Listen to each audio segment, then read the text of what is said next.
Anja, my pronouns are she and her, and welcome back to my channel for a new chapter on my booktube channel.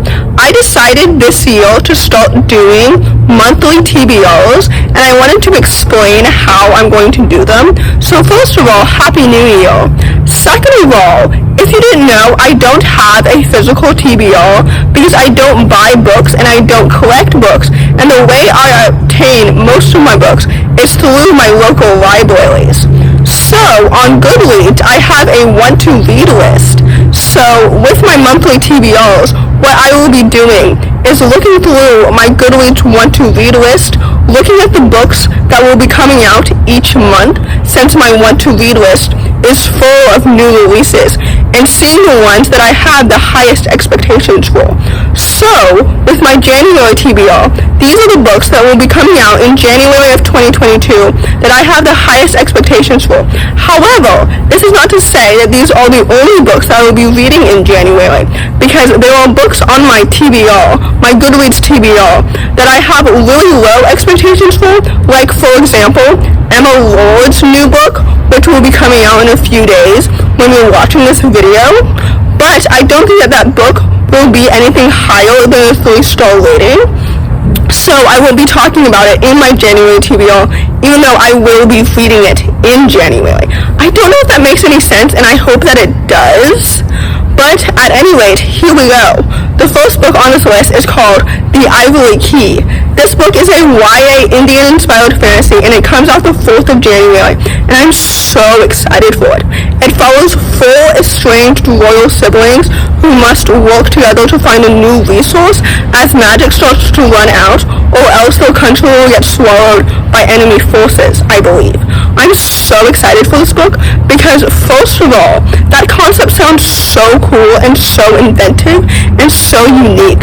Second of all, I love when authors incorporate their own culture into their work, and I love Asian-inspired fantasies since I'm Asian, but also I just love it when I read about people of color in a fantasy setting because it means that there's casual, like POC representation, and we love to see it. Speaking of representation, I heard that this book has sapphic representation in it too, so again, we love to see great casual representation. But even aside from that representation, this book sounds like it's going to be so cool and so awesome.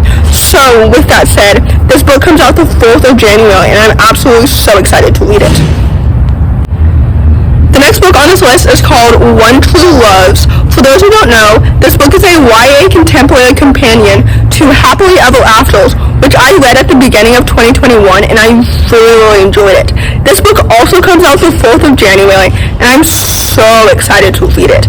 Happily Ever Afters was such a great book. It was so good, the romance was so well developed, the characters were so well developed and so distinct. It was absolutely such a fun, awesome ride, so I'm so excited to read this companion novel.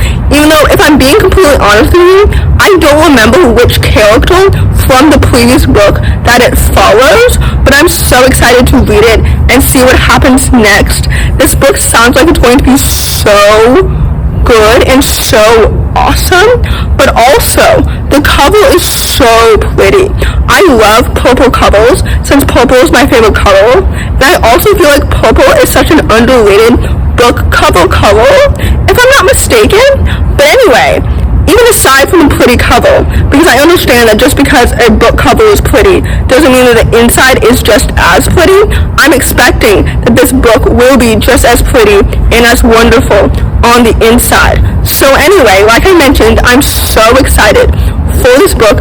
It comes out the 4th of January, which means that I will be reading it very, very soon. The next book on this list is called Spin Me Right Round. I talked about this book in my end of the year book tag because I originally thought that this book would be out in November, but anyway, it's coming out the 4th of January, like the previous 2 books on this list, and I'm literally so excited. For those who don't know, this book is a YA contemporary fantasy retelling of Back to the Future, and the main character is gay and Mexican. So again, we love to see casual, diverse representation. But second of all, a retelling of Back to the Future sounds so cool. Like, it sounds so inventive and so unique, and I believe this book is a debut book as well, so I love supporting debut authors, and I just love seeing what they will write. This book sounds like it's going to be so amazing and so awesome, because the concept alone just sounds so unique and so inventive that I hope this story is also so unique and inventive. So, like I mentioned, this book comes out the 4th of January, and I'm so excited to read it. The next book on this list is called African Town. This book is a YA historical fiction story that chronicles the last of the Africans that were brought to the States as slaves in 1860, and it also comes out the 4th of January. I'm so excited to read this book because, first of all, if you didn't know, historical fiction is one of my favorite genres. Second of all, historical fiction is so often a white genre, since history is so often whitewashed, that it's so refreshing to read a historical fiction story that centers on black people. You know what I mean? Like, that's so nice. We love to see it. Third of all, the concept alone sounds so intriguing and so interesting. Like, interesting in a good way, you know what I mean? Like, obviously slavery was so bad and so fucked up, but, like, it's just so interesting to read about it and truly understand what happened and the consequences and all of that. I love reading emotional, hard-hitting stories, so I hope this story will be emotional and it will be hard-hitting and I will learn something from it. So anyway, like I mentioned, this book comes out the 4th of January, and I'm literally so excited to read it. The next book on this list is called Daughter of the Moon Goddess. This book is a YA Chinese-inspired fantasy, if I'm not mistaken, and it follows a young girl whose quest to free her mom ends up pitting her against the most powerful immortal being in the realm. This book comes out the 11th of January, and I'm so excited for it. Like I mentioned earlier, I love it when authors incorporate their own culture into their story, so we love to see it. Second of all, this cover is so pretty. I'm a sucker for pretty covers, as we all are, and like I mentioned earlier, I know that a pretty cover does not guarantee that the story inside is as beautiful, but I really hope so, or else I will say that the story does not deserve such a pretty cover. But anyway, the concept of the story sounds so unique and so immersive and absolutely so inventive. I'm so excited to read this book because it sounds like it's going to be absolutely so good and so awesome. So, with that said, like I mentioned, this book comes out the 11th of January, and I'm absolutely so excited.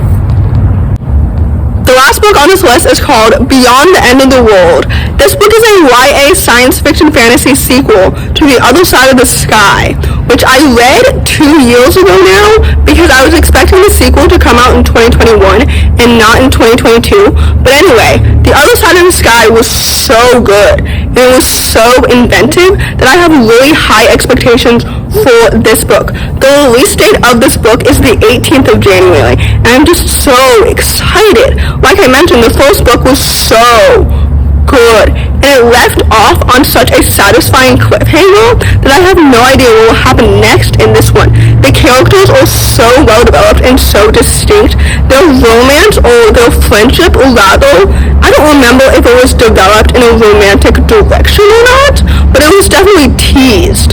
But anyway, their alliance was so cool and so inventive. These authors are so talented with the way that they've crafted such a wonderful, unique world and such a wonderful, unique cast of characters. This book, well, The Other Side of the Sky, was so good. So, like I mentioned, I have such high expectations for this book. Like I mentioned, this book comes out the 18th of January, so I'll be reading it very, very soon. So, So, in conclusion, that's my January TBR. I hope this video gives you a preview of what's to come in my recent reads videos this month.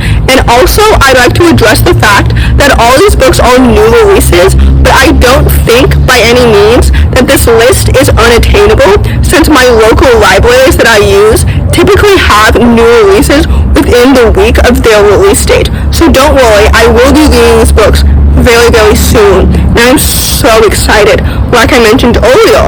So anyway, with that said, I hope you will enjoy this new chapter of my booktube channel, because I'm so excited to continue to be filming my monthly TBRs every month, a month in advance, if that makes any sense. Basically, when I'm filming this, it's the middle of December, but you'll be watching this on New Year's Day. So, like I mentioned earlier, Happy New Year.